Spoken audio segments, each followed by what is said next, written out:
Bonjour à tous, dans cette vidéo je vais réaliser un résumé le plus complet possible sur les différentes formules, les différents résultats, les différentes techniques de résolution des exercices qui se trouvent dans votre chapitre exponentiel et logarithme. Alors je vais m'atteler exclusivement à détailler le cas de la base A, puisque c'est le cas le plus général. Et donc j'ai décidé d'énumérer finalement 4 exercices qui sont assez types dans votre cours, à savoir calculer des limites, résoudre une inéquation ou encore déterminer le domaine ou encore la dérivée de fonctions logarithme ou exponentielle de base A.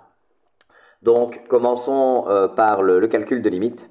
Donc je vais vous donner ce qui m'apparaît être, je vais dire, le moyen le plus simple peut-être d'y arriver. Donc je ne dis pas que c'est la seule façon de faire, hein, mais disons que cela peut, je pense, vous aider. Donc un calcul.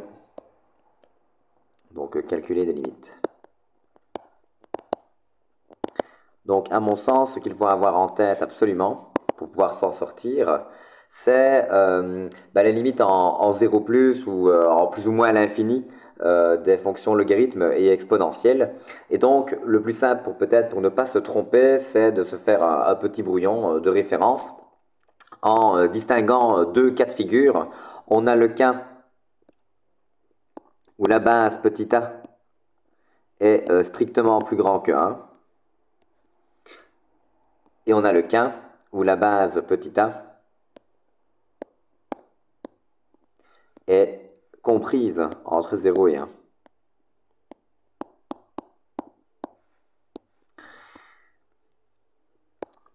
Si petit a est plus grand que 1, nous avons vu, on y reviendra d'ailleurs un peu plus tard, notamment pour la résolution des inéquations, que a exposant x et logarithme en base a de x, eh bien, ce sont des fonctions strictement croissantes. Je mets double flèche qui monte pour dire strictement croissant. Donc, si a est strictement plus grand que 1, graphiquement, ça ressemble à quoi? A exposant x et log en base a de x. Bien, si a est strictement plus grand que 1, a exposant x, cela a cette forme-là. Et log en base a de x a cette forme-là. Donc vous voyez, on peut dessiner ça grossièrement, hein, je veux dire au brouillon, personne ne le voit. Mais l'avantage, c'est que maintenant, si je vous demande, par exemple, hein, c'est quoi la limite pour x qui tend vers moins l'infini de a exposant x, ben avec un rapide coup d'œil, si vous vous rappelez comment on détermine graphiquement les limites d'une fonction, eh bien, hop hop hop, on obtient 0 plus. Si je vous demande limite pour x qui tend vers plus l'infini de a exposant x, ben avec un rapide coup d'œil, pareil, vous allez me dire, ben c'est plus l'infini, monsieur, c'est strictement croissant. Pareil pour le logarithme en base 1. Si je vous demande la limite pour x qui tend vers 0 plus d'un logarithme en base 1, avec a plus grand que 1, hein, donc pourquoi pas faire un exemple, logarithme en base 3 par exemple de x, ben, vous allez me dire, pas de souci, monsieur, en 0 plus, hop hop hop, ça va vers moins l'infini. Donc, égal moins l'infini. Si je vous demande en plus l'infini, vous allez me dire, ben, c'est strictement croissant, donc ça va faire plus l'infini. Par exemple, voilà, logarithme en base 4, admettons, vous allez répondre plus l'infini. Donc, si vous avez en tête les graphiques, ça va tout seul pour les cas en l'infini ou en 0 plus. Pareil dans le cas décroissant, c'est juste que forcément, ben, les graphiques vont être différents. Pour la fonction exponentielle de base 1, vous allez obtenir quelque chose comme ceci. Pour logarithme en base 1, vous allez obtenir quelque chose de ce type-ci. Donc je vais le refaire, hop, voilà. Logarithme en base a de x. Et donc, à nouveau, c'est assez facile de s'en sortir dans les questions relatives à des limites, hein, puisque si je vous demande la limite pour x qui tend vers plus l'infini de, j'invente, 1 demi exposant x, hein, 1 demi est compris entre 0 et 1, eh bien, vous allez regarder sur votre graphique et constater que bah, ça fait 0 plus. En moins à l'infini, si vous prenez par exemple, je sais pas moi, 1 quart exposant x, hein, puisque 1 quart est compris entre 0 et 1, vous allez obtenir plus l'infini. Hein. En moins à l'infini, plus l'infini. Ok, pour logarithme en base 1, pareil, hein, vous êtes capable de résoudre toute une série, de répondre à toute une série de questions hein, simplement en calculant vos limites, mais de manière graphique finalement. Hein. Si je fais la limite pour x qui tend vers, je sais pas moi, 0 plus du logarithme en base a cinquième de x, eh bien vous allez me répondre plus l'infini. En 0 plus, hop, plus l'infini. Et de la même manière, en plus l'infini, vous répondrez moins l'infini. C'est normal, c'est strictement décroissant. Donc, enfin, c'est strictement décroissant et l'image, c'est R. Donc forcément, vous avez une limite en plus l'infini qui est égale à moins l'infini. Prenons par exemple, je sais pas moi, le logarithme en base 1 dixième, voilà, de x, moins l'infini. Donc voilà, ça c'est, voilà, je dirais la petite stratégie à mettre en place pour les questions relatives à des limites. Quand vous avez une limite à calculer, ça m'apparaît pas mal de se dire, ok, bah, je vais simplement faire les petits graphiques au brouillon et m'en sortir. Hein. Donc pour le cas a strictement plus grand que 1, je l'ai écrit, a exposant x et logarithme en base a de x c'est strictement croissant. Je ne l'ai pas écrit mais je l'ai dit. Quand a est entre 0 et 1, vous avez une fonction donc exponentielle de base 1 et logarithme en base 1 qui sont toutes les deux strictement décroissantes. Double flèche qui descend. Ok, donc ça devrait résoudre vos problèmes éventuels dans les exercices du type calculer des limites qui font intervenir des exponentielles et des logarithmes. Alors à noter que ces petits, le graphique vous aide bien pour l'infini hein, ou pour 0 plus. Maintenant, il est évident que si je vous demande de déterminer la limite pour x qui tend vers 3 de 1 quart exposant x, il faut faire fonctionner les règles, je veux dire, algébriques, hein, donc des limites pour pouvoir s'en sortir, utiliser les différentes formules que je vais rappeler par la suite. Et le graphique, là, pour le coup, nous sera d'aucune utilité, puisqu'évidemment, on ne saurait pas être précis graphiquement, quoi. Mais bon, voilà, les graphiques peuvent par contre néanmoins bien vous aider pour des limites pour x qui tend vers plus ou moins l'infini ou pour 0 plus en ce qui concerne les logarithmes. Ok, donc point 2, résoudre une équation. Donc ça, c'est évidemment très important, savoir résoudre des équations, puisqu'on en aura besoin tout au long du chapitre dans le différents problèmes également. Donc résoudre des équations, c'est peut-être la partie qui fait intervenir le plus de formules. Enfin, on va s'y intéresser dans un ordre qui m'apparaît logique et surtout, on va faire les choses calmement. Donc vous avez une formule. Je vais d'abord faire tout ce qui est en rapport avec exponentielle et ensuite je ferai tout ce qui est en rapport avec logarithme. Hein. Donc faisons les choses calmement. Donc allons-y avec la première formule des exponentielles. Vous avez une formule qui dit que a exposant x plus y, c'est égal à a exposant x fois a exposant y. Eh bien concrètement, cette formule, vous pouvez l'utiliser. Elle est utile dans, par exemple, je pense à une équation qui se trouve dans votre cours, je vais d'ailleurs la recopier. L'équation, par exemple, 2 exposant 2x plus 1 moins 3 fois 2 exposant x plus 2 égale à 32. Eh bien, typiquement, c'est une équation qui nécessite la connaissance de la formule a exposant x plus y égale à a exposant x fois a exposant y pour pouvoir être pour qu'on puisse la résoudre sans difficulté. C'est-à-dire que 2 exposant 2x plus 1, bah, je me dis, ah oui, bah, par cette formule, ce n'est rien d'autre que 2 exposant 2x fois 2 exposant 1. Donc j'obtiens ici 2 exposant 2x fois 2 exposant 1 moins 3 fois 2 exposant x fois 2 au carré égale 32. Et donc, pourquoi c'est intéressant finalement? Parce que grâce à l'utilisation de cette formule, je me ramène à une équation du type 2 fois 2 exposant 2x, moins 12 fois 2 exposant x moins 32 égale à 0. Alors je ne vais pas résoudre l'équation dans son entièreté, hein.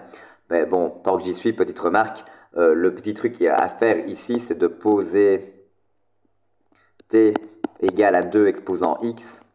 Comme ça, vous obtenez une équation du deuxième degré et depuis la quatrième année, vous êtes capable de résoudre une telle équation, hein, puisque vous allez obtenir 2 fois t carré moins 12t moins 32 égale à 0.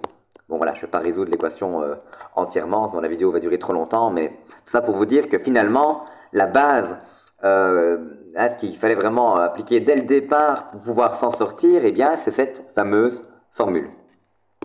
Donc, autre formule que l'on peut utiliser, qui nous est utile dans les exercices, eh bien, c'est la formule qui nous dit par exemple que a exposant moins x, c'est a sur a exposant x. Alors, je vais, pour être cohérent avec les couleurs précédentes, hop, donc je recopie, a exposant moins x, c'est a sur a exposant x. Ben voilà, ça peut être utile dans, par exemple, une équation du type, c'est pas moi, 3 exposant 4x, par exemple, égale à 1 tiers exposant 2x plus 1, par exemple, 2x tout simplement. Eh bien, se dire, ok, 1 sur 3 exposant 1, c'est 3 exposant moins 1, et donc c'est utile puisqu'on va avoir la même base. Ça, je reviendrai par la suite. Donc à nouveau, je ne vais pas résoudre. Par contre, à nouveau, ce serait intéressant que je fasse ça en jaune. Je vais essayer de me tenir à un petit code couleur suivant, donc à savoir en blanc les formules du cours, et puis en jaune un exemple d'une équation, soit que j'invente, soit que je reprends du cours, ça dépend un petit peu. Donc si vous avez 3 exposants 2x égale à 1 tiers exposant, bon je sais déjà plus ce que j'avais mis, mais ça n'a pas une grande importance, hein, 4x à résoudre, histoire d'avoir la même base de chaque côté, mais ça j'y reviendrai, ça peut être sympa de se rappeler qu'un tiers, c'est 3 exposants moins 1 en fait, hein. C'est 3 exposants moins 1 et donc exposant 4x. D'ailleurs, ça me fait penser qu'ici, j'ai un exposant d'exposant. Et ça tombe bien parce que justement, vous avez une formule qui vous dit a exposant x exposant y, c'est a exposant x fois y. Ce qui fait que 3 exposant moins 1 exposant 4x, vous avez tout à fait le droit de dire que c'est 3 exposant 2x qui est égal à 3 exposant moins 1 fois 4x, c'est-à-dire moins 4x. Donc c'est l'utilisation de cette formule qui m'a permis d'obtenir cette équivalence. Alors, donc qu'est-ce que j'ai rappelé? A exposant x plus y, a exposant moins x. Je réfléchis si c'est pertinent d'en rappeler une autre. Bon, allez, peut-être, tant que j'y suis. Cette formule qui vous dit que a sur b exposant x, c'est a exposant x sur b exposant x. Je l'ai utilisé une fois notamment dans la résolution de l'exercice suivant, hein, donc à nouveau qui se trouve dans le cours. 2 exposant 2x moins 6 sur 3 exposant 2x moins 6 égale à 1. Et donc là, la petite astuce, c'est de se dire, ok, 2 exposant 2x moins 6 divisé par 3 exposant 2x moins 6, c'est la même chose que 2 tiers exposant 2x moins 6. Donc ça, c'est vraiment une application directe de la formule ci-dessus. Donc ceci doit être égal à 1. Voilà, à nouveau, je ne vais pas résoudre l'équation dans son entièreté, mais on peut évidemment la continuer. Peut-être rappeler, ça me fait penser, je pense aux formules vraiment sur des cas pratico-pratiques. Donc ici, par exemple, je vois il y a un 1. Ça m'intéresserait d'avoir une base de tiers de chaque côté. Oui, mais je sais que 1, c'est 2 tiers exposant 0. Pourquoi? Parce qu'on a vu que a exposant 0, c'est toujours égal à 1. Donc, on se retrouve avec une équation du type 2 tiers fois 2x moins 6 égale à 2 tiers exposant 0. Alors, c'est peut-être l'occasion, en fait, tant que je suis dans cet exemple-là, de faire ce petit rappel-là. La fonction exponentielle de base A, elle est injective sur son domaine, elle est injective sur R. Alors, pourquoi c'est intéressant? C'est finalement la propriété phare, la propriété fondamentale qui est utile pour la résolution d'équations. Donc, je m'explique. Vous avez donc A exposant X est injectif sur son domaine, donc c'est-à-dire sur R.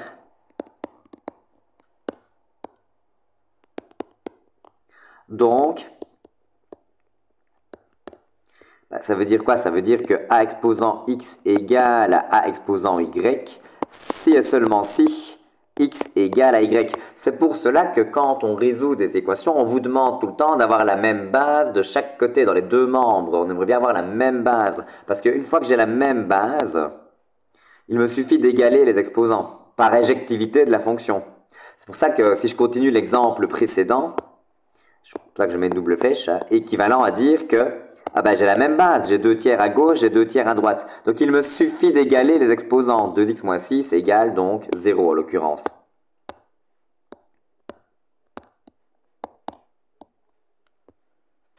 Puis alors ensuite, bon voilà, on résout l'équation. Donc patati patata, on trouve là où les valeurs de x. Mais c'est l'injectivité qui est cruciale finalement dans la résolution des différentes équations. Donc voilà, je réfléchis un petit peu au niveau des équations qui vont intervenir des exponentielles de base 1. Mais grosso modo, je pense avoir rappelé les formules essentielles. Hein. Je dirais un petit peu, mais a exposant x plus y pour les équations de ce type-là. A exposant moins x, a sur b exposant x éventuellement. A exposant x est adjectif, donc ça c'est fondamental évidemment pour la résolution d'équations. Au passage, on a vu que quand on a un exposant 2x, ça peut être sympa de se rappeler que poser t égale à 2 exposant x peut nous aider puisqu'on se ramène le cas échéant à une équation du deuxième degré. Je réfléchis en même temps, mais il me semble que oui, j'ai également rappelé A exposant x exposant y, donc je pense avoir fait A exposant 0 fait 1, donc il me semble qu'on est pas mal. Ainsi peut-être j'ai une idée, une formule qui me revient. Ça peut être bien de... on va parler des logarithmes évidemment juste après, mais enfin, je vais déjà en parler un petit peu. A exposant logarithme en base A de x, ça fait x. Quel que soit x dans 0 à l'infini si on veut être précis, puisque le x se trouve dans un logarithme, que le domaine de définition de log c'est 0 à l'infini, 0 non pris, puisque je rappelle l'intérieur de logarithme doit être strictement positif. Donc, pourquoi c'est intéressant de se rappeler cette formule-là? Parce que imaginez que je vous demande de résoudre une équation du type, pas moi, 3 exposant x égale à 4 exposant 3x. Ou non, égal à 4 tout simplement. Là, vous allez me dire, monsieur, j'aimerais bien avoir une base 3 de chaque côté, moi, pour pouvoir ensuite appliquer l'injectivité et pouvoir m'en sortir. Et donc, l'idée, ce serait d'avoir une base 3 également dans le membre de droite. Ok, pas de problème, moi je vous dis, il n'y a pas de souci, parce qu'en appliquant la formule que je viens de rappeler, 4, ce n'est rien d'autre que 3, exposant le logarithme en base 3, hein, A exposant log en base A, de x égale x, donc de 4, pour que cela soit égal à 4. Et là, on est content, évidemment, parce que maintenant, on a la même base de chaque côté, hein, donc dans les deux membres, on a la même base, et donc par injectivité de la fonction exponentielle de base 3, eh bien, j'arrive à la conclusion que x égale le logarithme en base 3 de 4 en l'occurrence. Donc voilà, un cas pratique où cette formule est intéressante, donc c'est vraiment utile de s'en rappeler. Je pense avoir été complet pour la partie exponentielle, enfin équations qui font intervenir des exponentielles. Je vais refaire vraiment la même démarche, cette fois-ci avec des logarithmes. Donc allons-y.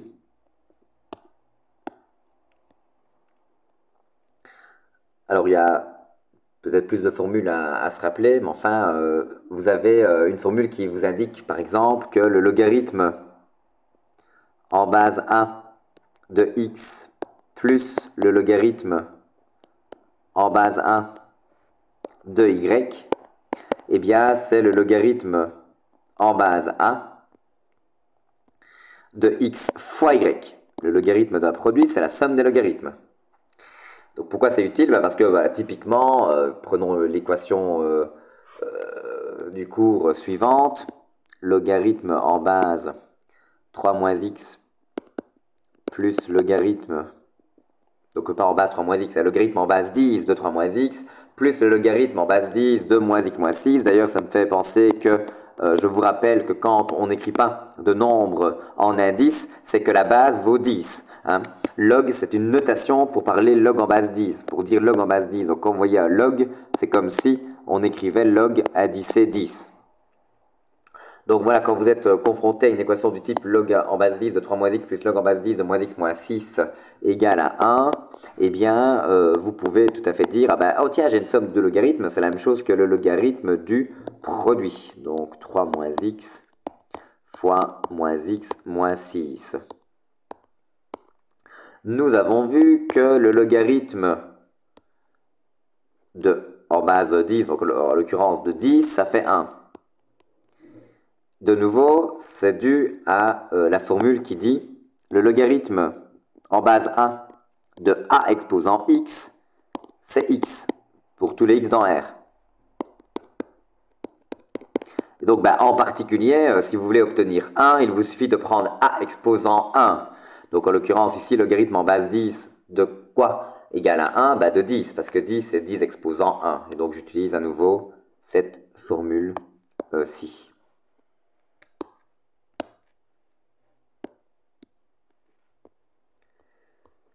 Alors, je vous ai traité le cas de la somme. Vous aurez compris que si on a une différence pareille, il faut penser au fait que logarithme en base 1 de x moins logarithme en base 1 de y, eh bien, c'est le logarithme en base 1 de x sur y. Par exemple, dans votre cours, vous avez une équation, je regarde un petit peu.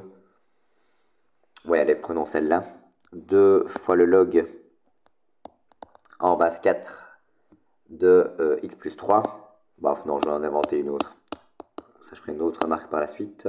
Donc, par exemple, imaginons vous avez l'équation logarithme en base 3 de 2x moins 1 moins le logarithme en base 3 de 3x égale à, peu importe, égale à 2. Eh bien, vous allez dire, ok, cela c'est équivalent à dire qu'on a un logarithme en base 3 de, en l'occurrence, 2x moins 1 sur 3x égale à 2. Ensuite, le 2 m'embête, j'aimerais bien avoir un logarithme en base 3 de chaque côté, mais pas de problème, j'ai la formule ci-dessus qui me sauve la vie, puisque 2, ce n'est rien d'autre que le logarithme en base 3 de 3 exposant 2.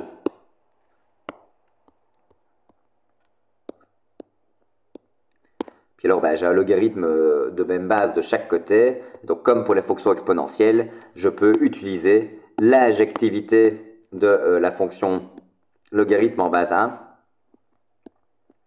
pour m'en sortir. Donc, log en base 1 est injectif sur son domaine, en l'occurrence sur 0 l'infini.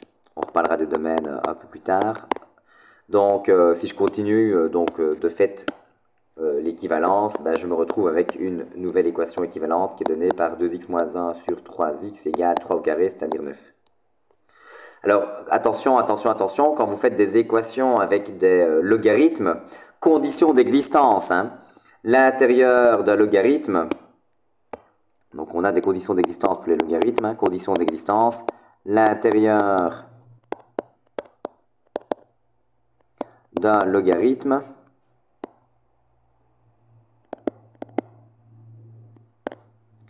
doit être strictement positif. Ce qu'on note en maths, plus grand strictement que 0. Donc on n'oublie pas les conditions d'existence, c'est évidemment très important de les faire, sinon on va potentiellement garder des solutions qui n'en sont pas. Ok, alors une autre formule qui est utile dans la résolution d'équations logarithmiques, c'est la formule qui vous dit que n fois le logarithme en base a de x, c'est le logarithme en base a de x exposant n. Pourquoi c'est intéressant? Parce que si vous avez un facteur, je sais pas, un facteur 2 par exemple qui vous embête, hein, si vous avez une équation du type 2 fois le logarithme en base, je sais pas moi, en base 4 par exemple, de 3x plus 1 égale au logarithme en base 4 de peu importe 3x, eh bien, comme d'habitude, hein, ce qu'on souhaite, c'est avoir le logarithme de même base de chaque côté afin de pouvoir utiliser l'injectivité de la fonction logarithme. Donc, eh bien, pour avoir log égale log, je vais entre guillemets faire rentrer hein, le 2, si je puis m'exprimer de la sorte, en disant que c'est équivalent à logarithme en base 4 de 3x plus 1 au carré. Comme ça, mission accomplie, j'ai logarithme en base 4 de chaque côté, et donc c'est plus facile pour moi de continuer cette équation. Alors, je regarde un petit peu au niveau des formules. J'en ai déjà rappelé 1, 2, 3, 4, 5 pour la résolution d'équations. Est-ce que j'ai besoin d'autre chose? Éventuellement, elle est la formule de changement de base. Si vous avez une équation du type, j'invente.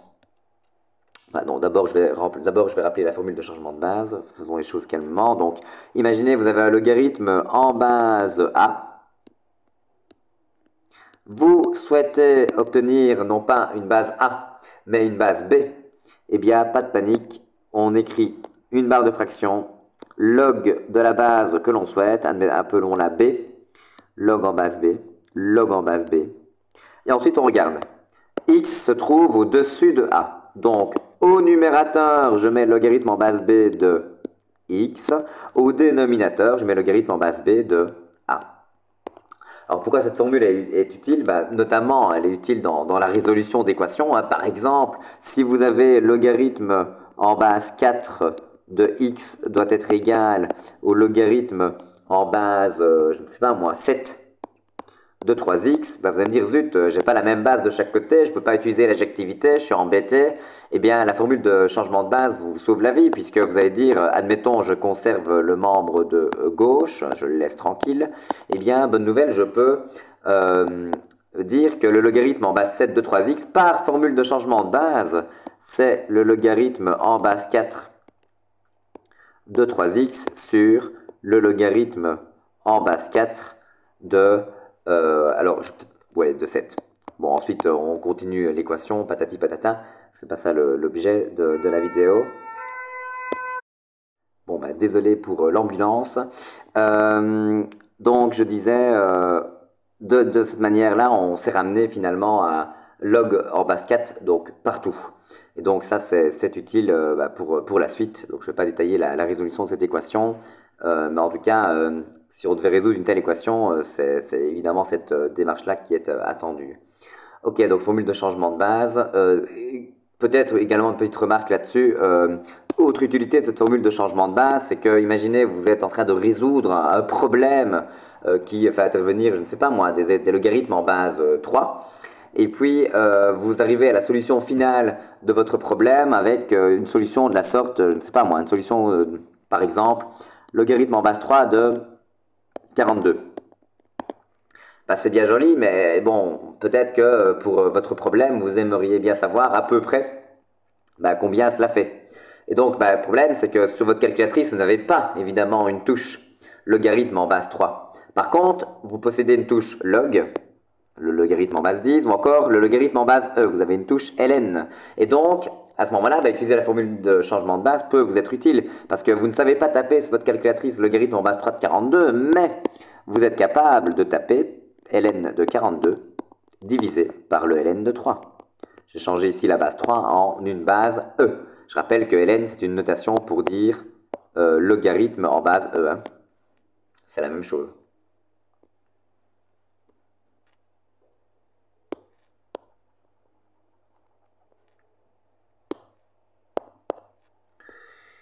Ok, et donc ensuite, il suffit de taper sur la calculatrice ln de 42 divisé par ln de 3, et on aura la réponse pour logarithme en base 3 de 42. Voilà, je vais m'arrêter là pour la partie équation. J'aimerais bien donc enchaîner sur la troisième, comment est-ce que je pourrais dire ça? Troisième chose que je voulais aborder avec vous, à savoir la résolution d'inéquations.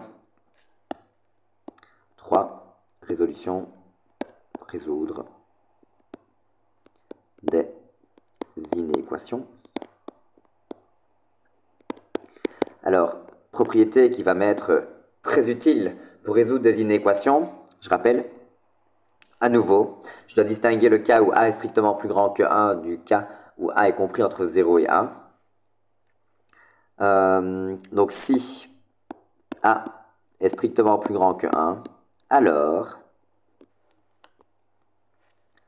A exposant x, ou encore logarithme en base 1 de x, eh bien, sont des fonctions qui sont strictement croissantes. Alors pourquoi c'est important de se rappeler cette propriété? Parce que comme elles sont strictement croissantes, cela signifie que quand vous avez A exposant x plus petit que A exposant y, eh bien, x sera plus petit que y. Le sens de l'inéquation ne change pas. Pourquoi? Rappelez-vous vos propriétés de quatrième année. Quand vous avez une fonction croissante, par exemple celle-là est croissante, voici une fonction f strictement croissante, eh bien, si vous regardez ce qui se passe en un certain x, en un certain y, de manière telle que x est strictement plus petit que y, eh bien, quand vous allez regarder les images, hop, voici f de x, hop, voici f de y, eh bien, qu'est-ce que vous constatez? Vous constatez, oh, j'ai mis un x, mais c'est un y,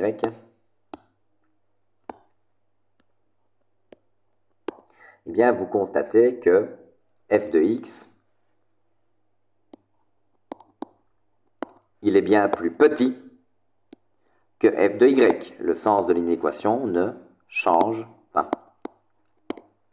Donc concrètement, quand vous avez une inéquation qui est telle, donc comme d'habitude, il faut se ramener à la même base dans les deux membres de l'inéquation, mais une fois que c'est fait, en utilisant les fameuses formules que j'ai rappelées tout à l'heure, à savoir la formule qui dit que le logarithme en base a de a exposant x est égal à x, ou encore la formule qui dit, je vais la retrouver, a exposant le logarithme en base a de x égale à x, hein, donc c'est comme ça qu'on fait pour avoir chaque fois la même base de chaque côté.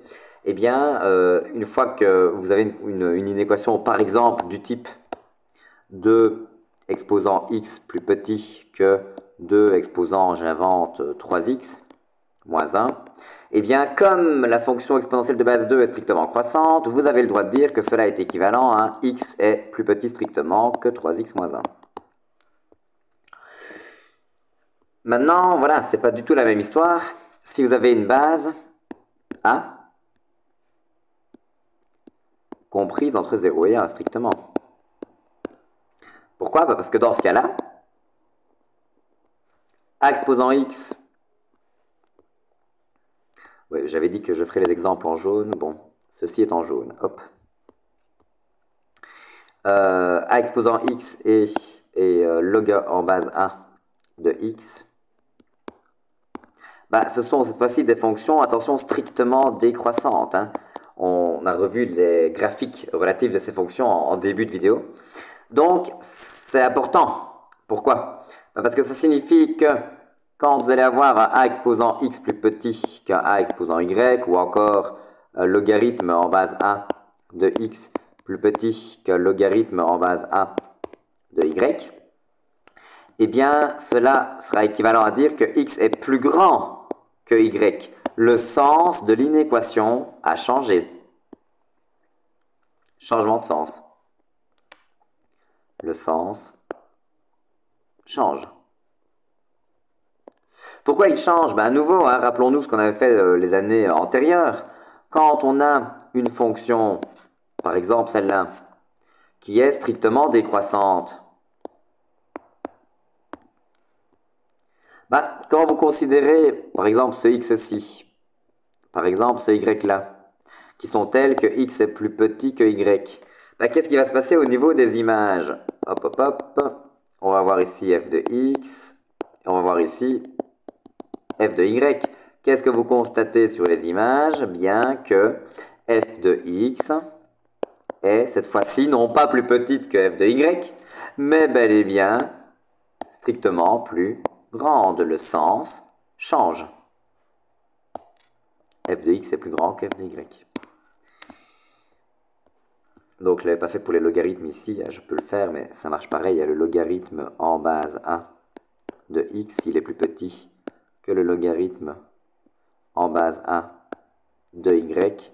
Eh bien, cela revient à dire que x est strictement plus petit que y, dans le cas croissant, hein, uniquement. Dans le cas strictement croissant, dans le cas où a est strictement plus grand que 1. Sinon, le sens change. Par exemple, tout à l'heure, j'ai fait un exemple avec une exponentielle, donc cette fois-ci, je vais choisir un logarithme. Si vous avez le logarithme en base a demi de x qui doit être plus petit que le logarithme en base 1 demi de 4x moins 1, eh bien, vous avez le droit à, entre guillemets, de supprimer les logarithmes. Mais attention, il faudra changer le sens. Cette inéquation est équivalente à l'inéquation suivante, x strictement plus grand que 4x moins 1. De nouveau, le sens a changé. Donc attention à cela pour les résolutions d'inéquations. On vous attend évidemment là-dessus. Donc attention. Ok, ça termine ce que je voulais vous raconter concernant les inéquations. Et bon, la vidéo commence à se faire longue, donc je vais essayer d'être efficace pour la partie domaine et dérivés. Mais bon, voilà, honnêtement, ça vous fera un bon petit résumé, hein, je pense. Donc c'est parti pour les domaines. C'est le point 4. Domaine et dérivé, je fais les deux en un coup. Bon, commençons par tout ce qui est domaine. Pour les domaines, étape numéro 1, conditions d'existence. Pour les conditions d'existence, les élèves qui m'ont déjà eu ont l'habitude de cette façon de dire les choses. Je parle d'histoire des conditions d'existence.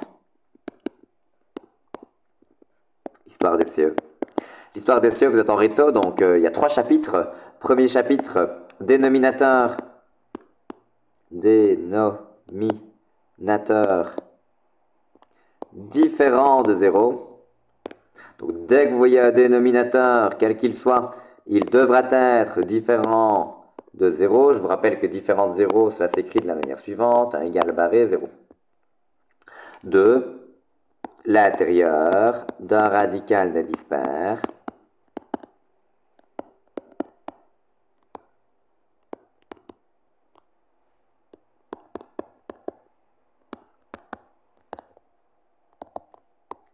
doit être plus grand ou égal à 0.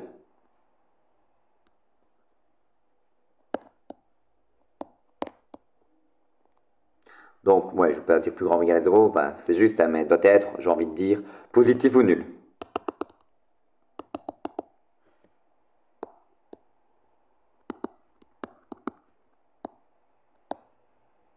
Positif ou nul, ben, cela s'écrit plus grand ou égal à 0. De la manière suivante. Troisième chapitre, puisque vous êtes en réto, l'intérieur d'un logarithme de base quelconque, peu importe sa base, l'intérieur d'un logarithme doit être strictement positif.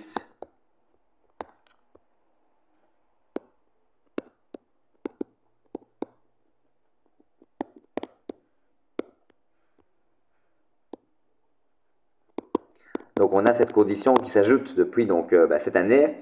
Hein, avant, il n'y en avait que deux chapitres finalement pour l'histoire des SEO. Cette fois-ci, on en a 3.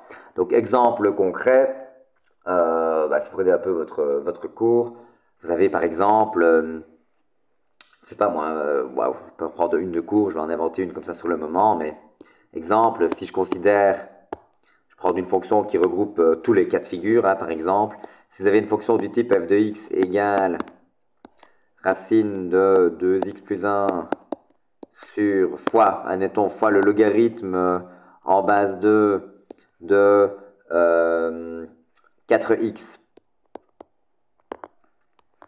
divisé par 2x fois l'exponentielle de... je vais mettre juste une exponentielle, allez. L'exponentielle de base 3 de x carré, voilà. Eh bien, vous devez faire attention parce que vous avez... est-ce que cette fonction possède... si on devait faire ces conditions d'existence, vous allez vous poser les questions suivantes. Est-ce que cette fonction possède un dénominateur? Vous allez répondre oui. Donc, qui est ce dénominateur? 3x carré.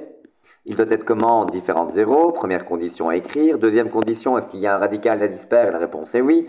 Donc, son intérieur doit être plus grand ou égal à 0. Donc, j'écris 2x plus 1 qui est l'intérieur du radical dispère. Il doit être plus grand ou égal à 0. Et alors, tiens, je constate que j'ai un logarithme. Donc, son intérieur, qui est en l'occurrence 4x, doit être strictement positif. J'ai donc 3 conditions à écrire. Alors, peut-être une petite remarque tant que j'y suis. Quand vous avez 3 exposants x carré différents de 0, ceci est évidemment toujours vrai, parce qu'on a une propriété qui dit fonction exponentielle est toujours strictement positive. Toujours vrai, car 3 exposants x, 3 exposants x carré, peu importe, eh bien c'est strictement positif, donc en particulier différent de 0. Peut-être une petite remarque, tant que j'y pense. Attention quand vous avez, parce que lors de mon interrogation, vous êtes pas mal quand même à l'avoir oublié. Quand vous avez une fonction du type, ne compliquons pas la fonction, a sur le ln, prenons la base e pour une fois, de 2x moins 3. Eh bien, est-ce que la fonction possède un dénominateur? La réponse est oui, donc attention, il y a un dénominateur, il doit être différent de 0, donc j'ai cette fameuse condition que vous êtes nombreux à avoir oubliée. Je dois tenir compte de cette condition, donc ceci doit être différent de 0. Et puis alors, évidemment, j'ai un logarithme, hein, donc son intérieur doit être strictement positif. Peut-être une petite remarque sur ln de 2x moins 3 différent de 0. C'est le ln de combien qui vaut 0? C'est le logarithme en base a de combien qui vaut 0? Réponse de 1. Hein, on sait, on a une formule qui dit le logarithme en base a de 1 avec a, donc la base que vous voulez, c'est toujours 0. Donc ça veut dire quoi? Ça veut dire que si vous voulez que le logarithme, par exemple le logarithme népérien de quelque chose soit différent de 0, il suffit de demander que le quelque chose en question soit différent de 1. Parce que si c'était égal à 1 à l'intérieur, on obtiendrait 0, ce que l'on ne veut pas. Donc, je vais dire 2x moins 3 doit être différent, non pas de 0, mais bien de 1. Ok, donc attention à cela. Alors, je réfléchis pour les domaines, mais je crois que j'ai parcouru les différents cas de figure. Donc, rappelez que voilà, la fonction exponentielle a pour domaine R, une fonction logarithme, hein, donc a exposant x, son domaine c'est R, et log en base a de x, son domaine c'est 0 à l'infini. Ok, dérivés, et puis je terminerai cette vidéo. Au niveau des dérivés, a exposant x, c'est a exposant x fois le ln de a. Donc, par exemple, si je vous demande de dériver 2 exposant x, vous allez me dire 2 exposant x fois le ln de 2.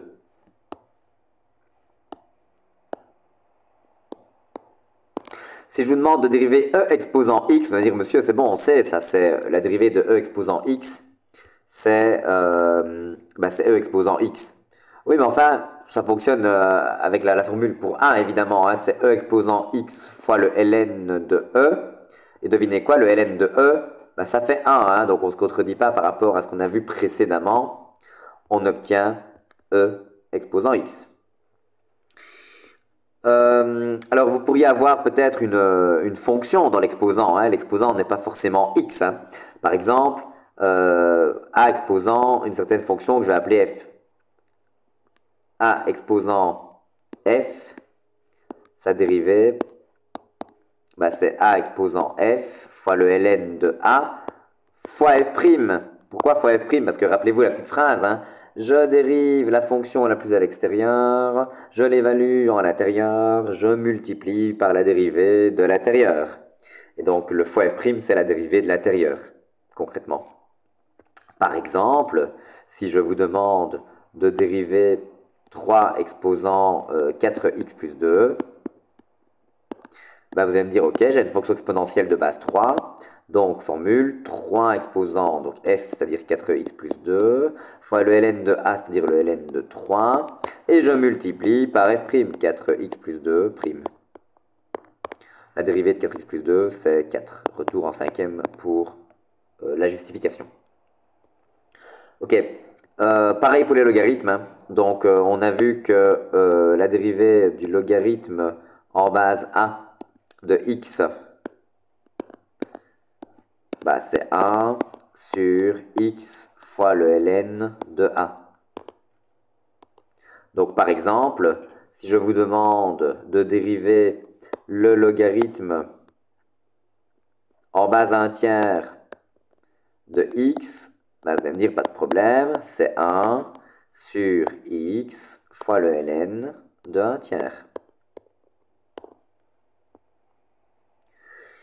Si je vous demande de dériver le logarithme d'une certaine fonction, hein, donc on n'a pas x à l'intérieur, le logarithme en base a d'une certaine fonction f, et bien pareil, je dérive la fonction la plus à l'extérieur, donc c'est quoi la dérivée de log en base a? Bah, c'est 1 sur x ln a, 1 sur x, mais c'est pas x que j'ai à l'intérieur, c'est f, donc je vais mettre 1 sur f, ln de a, puis je multiplie par la dérivée de l'intérieur, donc fois f'. Et donc, j'obtiens f' sur f fois ln de a. Conclusion, si je vous demande de dériver le logarithme en base 5 de la fonction x carré plus 3, eh bien, vous allez me dire, pas de problème, c'est 1 sur, en parenthèse, x carré plus 3, fois le ln de la base, donc ln de 5, multiplié par la dérivée de l'intérieur, donc x carré plus 3 prime. Bon, ben, vous obtenez en l'occurrence, hein, pour le terminer, hein, tant que j'y suis, 2x sur x carré plus 3 fois le ln de 5.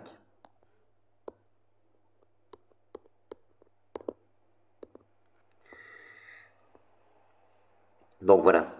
Je pense avoir parcouru honnêtement ouais, 99%, j'ai envie de dire, hein, je me laisse 1% de marge d'erreur, mais a priori, je pense avoir pensé à tout ce qui pourrait intervenir dans les différentes questions que l'on pourrait vous poser.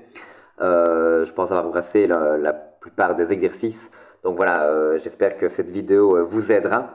Je reste comme d'habitude disponible pour répondre à vos questions. Donc si vous avez des questions, vous n'hésitez pas à vous contacter par mail où on se donne à temps de midi une récréation pour en discuter. Donc voilà, n'hésitez pas à venir me poser vos questions. Bon travail à tous, courage, que tout se passe bien.